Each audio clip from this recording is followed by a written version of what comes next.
what's going on here has very little to do with the battlefield. It's important to emphasize that. The Ukrainians, with assistance from the West, are increasing the number and the sophistication of attacks on the Russian homeland.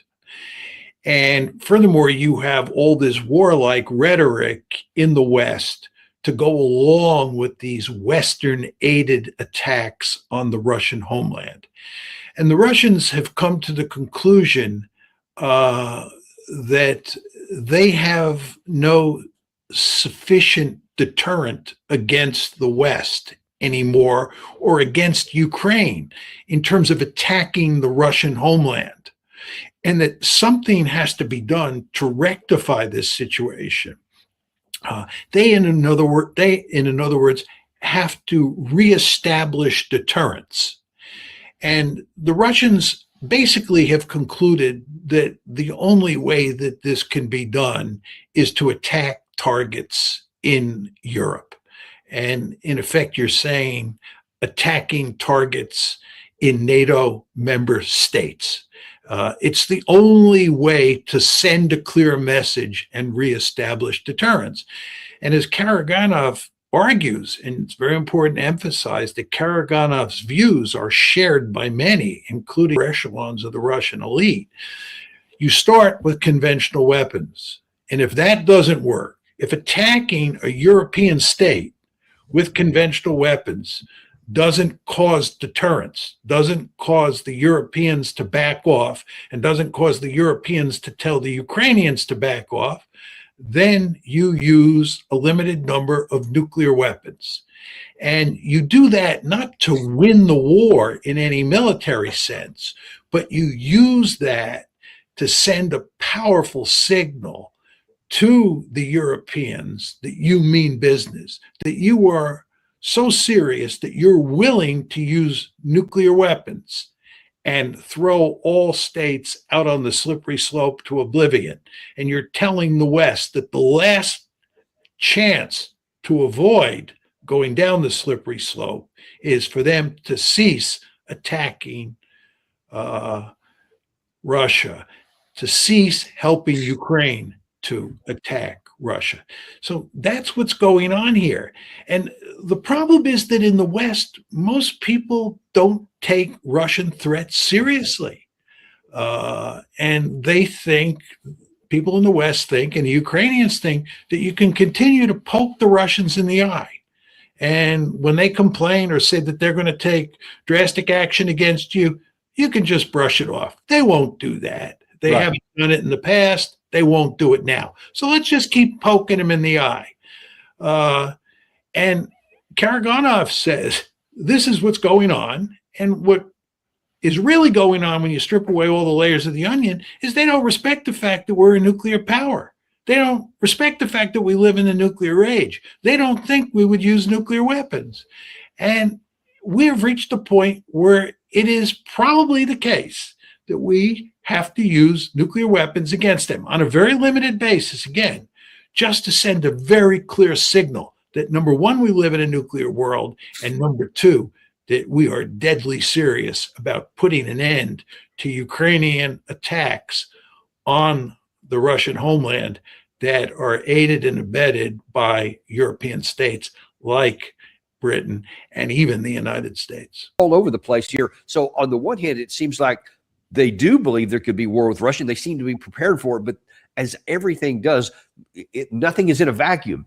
And so that does have an impact on the likes of Karaganov, the likes of Vladimir Putin, and the Russian people. Well, they hear those things and they don't. It seems like that the Russians do believe what they're saying here, and that they appear to be act on it. The question is, and let me take this in three phases here, if Russia has now publicly said, we're going to strike Kyiv in a way we never have before. So if potentially the next day or 2 or 3 days, something like that, they have some massive strike on command and control, on information and leadership inside of Kyiv, which they have not done at any point. Would that be enough to get the attention of the Western Europeans, or do you think that'll just make them madder? I don't think it'll work.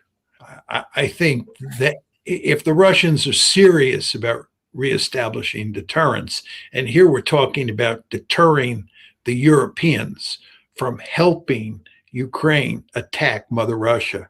They're going to have to attack targets in places inside of Europe, probably the Baltic states. I think they're going to have to do that. The Russians are going to have to play hardball with the Europeans. Playing hardball with the Ukrainians doesn't matter. The Ukrainians have suffered enormously up to this point, and they managed to hang in the fight, and the Europeans continue to assist them. So I think, even a massive bombing campaign against Kyiv won't do the job. So that's a pretty sobering statement. So you're arguing, or your assessment is that the current batch of European leaders, whether we're talking about Starmer, Merz, Macron, Ursula von der Leyen, Mark Rutte, et cetera, that they can't be deterred, and they are going to continue helping Ukraine, even if you have a big bombing campaign here, even with this threat that they could strike European capitals or European targets here. Does that imply that you think that these Europeans, they just don't believe that Russia would do outside of Ukraine? How do you assess that? Well, I actually think, just listening to the European elites and many in the United States as well speak, that they don't fully grasp that we're dealing with a nuclear armed adversary here, and that this is an extremely dangerous situation. My sense is, Danny, that during the Cold War, we were much more cautious in talking about a war with Russia, or then the Soviet Union, and we were much more cautious in our behavior during the Cold War than we are now. It's quite remarkable to me the extent to which we are willing to help Ukraine use military force against the Russian homeland. I mean, we're talking here today about the drone campaign that targets infrastructure and civilian sites, like this dormitory in Russia. But that's only part of it. You want to remember, as I've emphasized on the show before, in August of 2024, Ukraine invaded Russia with assistance from the United States and Britain. Just think about that. Ukraine invaded Russia. Unthinkable in the Cold War that we would have aided any ally in an attack on the Soviet Union. And then remember that the Ukrainians attacked the bomber leg of Russia's nuclear triad. Unthinkable during the Cold War. But we felt, we meaning the United States and Britain mainly, but the West more generally, that it was okay for Ukraine to go after one leg of the Russian strategic nuclear triad. I actually found that quite shocking at the time. I still find it quite shocking. And this gets back to Karagonov's point, and the point of others in the Russian elite, that the West doesn't believe that Russia has meaningful red lines. The West doesn't respect the fact that we're a nuclear power. They don't understand that they can't, or they shouldn't be able to send Ukrainian forces into Kursk in 2024. This is supposed to be unthinkable. And the Russians believe, I think quite correctly, that they didn't make it clear at the time, back in 2024, that what the West and the Ukrainians did was unacceptable.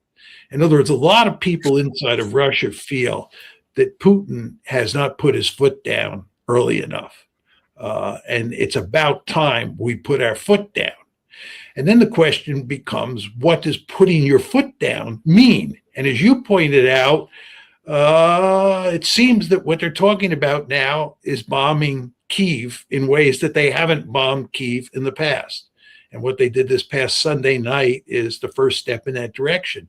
My response to you on that issue is, I'm not sure that's enough, Danny. I don't think that will have that much of an effect on how people in the West think. And in fact, you may be right that this is probably going to cause the West to double down in its support for Ukraine, have the opposite effect.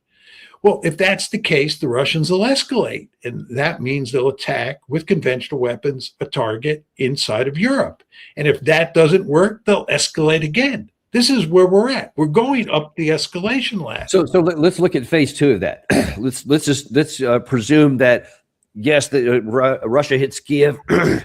A lot of video, a lot of Zelensky coming out and saying, "Oh my God, please come and help us." And then the Europeans are angry and whatever. So they don't back down. They double down and they send more stuff. And then Russia says, "Okay, we're now going to execute phase two," which they have published this list of enterprises and drone factories, missile factories, etc., all throughout from Great Britain all the way across. And they actually make good on that. So now then, and then in concurrence with that, they say, if that doesn't work, the next one is tactical nuclear weapons. Will that finally get the attention of the Western Europe? I think it will. I mean, the question you have to ask yourself, if Russia uses nuclear weapons, what will the West do? What are you going to do at that point? Because if you retaliate with nuclear weapons of your own, then the Russians are likely to counter retaliate, and you're going up the nuclear escalation ladder, right? One could argue that if the Russians attack with conventional weapons in a European country at the same time, that if this is not sufficient and you don't understand our red lines, we want you to fully appreciate that we will turn to nuclear weapons next. The idea that you're going to threaten our survival via Ukraine, that you're going to give Ukraine weapons to hit Mother Russia and kill large numbers of Russian civilians is categorically unacceptable. And we are willing to play hardball up to the point where we will use nuclear weapons to cause you to change your behavior. If they do that, then you might not have to use nuclear weapons. But you do not want to underestimate how dangerous this situation is. And by the way, one of the reasons it's so dangerous is that the rhetoric in the West is rhetoric that I think is foolish. I don't think that Russia is a great threat to Europe. Period. End of story. But what I think doesn't really matter here. What matters is what the European leaders think. And I believe that you can make a case that the European leaders have convinced themselves that that Russia is the second coming of the Soviet Union or the second coming of the Third Reich, and that we in the West have to do everything possible to deter this monster, and then if deterrence fails, to defeat this monster in a war. That's really the way the European elites are talking. And again, I think there's a good case that could be made that they actually believe their rhetoric. And if they do, and if you listen to what you and I are saying about the Russian position, and then you marry those two things together, it is really getting to be a very scary situation. And there's one other aspect I want to. I know we're about at the end of the time. Do you have a few more minutes for another? Okay, Europe can think that.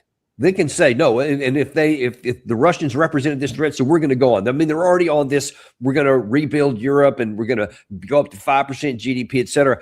But that's like a decade away. Doug McGregor on the show has chronicled out how long it would take to actually rebuild the forces. And when you look at what they have right now, they have a paltry of any troops. We have given away so much of our stuff to Ukraine over the years and then to Israel. And now we've expended our own in Iran.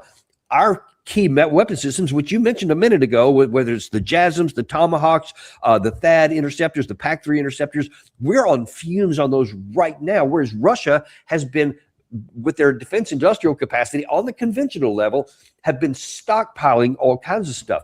Surely we would recognize that we can't do it right now. And even if we wanted to, we know that we can't conventionally compete with Russia right now. Can that get through to our heads to where we make a rational, if ugly, choice? Well, I think that people understand what you're saying. And by the way, you want to emphasize that the manufacturing bases in the United States and in these European countries is in such pathetic shape that we can't produce quickly Yeah. the weaponry that you would need to build a formidable military in countries like Germany and France and so forth and so on. So it's not going to happen. But what's going on here, Danny, is that the Europeans are using the Ukrainians to wage the fight for them. It's a very cheap way of doing business. It's a form of buck passing. In other words, you want to bleed the Russians white if you're the Europeans.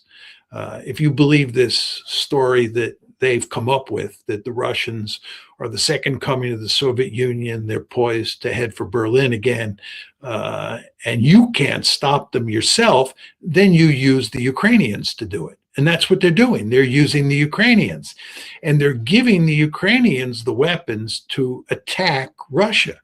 Right? It wasn't the Europeans themselves that invaded Kursk in August of 2024. It was the Ukrainians with assistance from the West. And the same is true with the attack on the bomber forces. And in terms of the war that's now taking place, the ramped up drone war against Mother Russia, the Ukrainians are doing the fighting. They're launching the weapons, but they're in good part Western weapons, and they're heavily dependent on Western intelligence. So we're working with the Ukrainians, but the Ukrainians are doing the dirty work. So the Europeans are sitting back and concentrating instead on building up their military forces for World War III and letting the Ukrainians deal with the Russians in the meantime. But we can't get there. I mean, there's too many years that would be necessary if they full on went on this wartime mobilization industrially. We can't get there in a long time. But this is something that could be coming literally in days, and some of it potentially in Kyiv hits here. So let me ask you a final question here. If you were called to Brussels tomorrow afternoon and they said, listen, we're going to listen to whatever you say, what would you recommend to do right now in this environment that we just described to avoid an escalation in the conventional realm, much less in the nuclear realm, that could bring some kind of stability to the situation? What is a rational policy we could adopt right now? Well, I think that very clearly what should be done is that we should stop aiding Ukraine in the drone war against Russia. And if anything, we should push the Ukrainians to end the drone war and to reach some sort of peace settlement with Russia. I mean, what's going on here, just getting back to a point I made a minute ago, is that the Europeans are using the Ukrainians to bludgeon Russia. The Ukrainian, it's quite clear that the European elites are deeply interested in defeating Russia, knocking Russia out of the ranks of the great powers, inflicting massive harm on Russia. And they don't want to do it themselves. They want the Ukrainians to do it. And if the Ukrainians bleed themselves white in the process, so be it. So this war is not in Ukraine's interest. You and I have talked about this ad nauseum. It's in Ukraine's interest to get a peace agreement now, get the best deal possible. The Ukrainians are never going to get back that 20% of Ukrainian territory that they lost. They're not going to get back Crimea. They're not going to get back those areas of the Donbass and Zaporizhia and Kherson that they've lost. They're gone. And cut the deal now.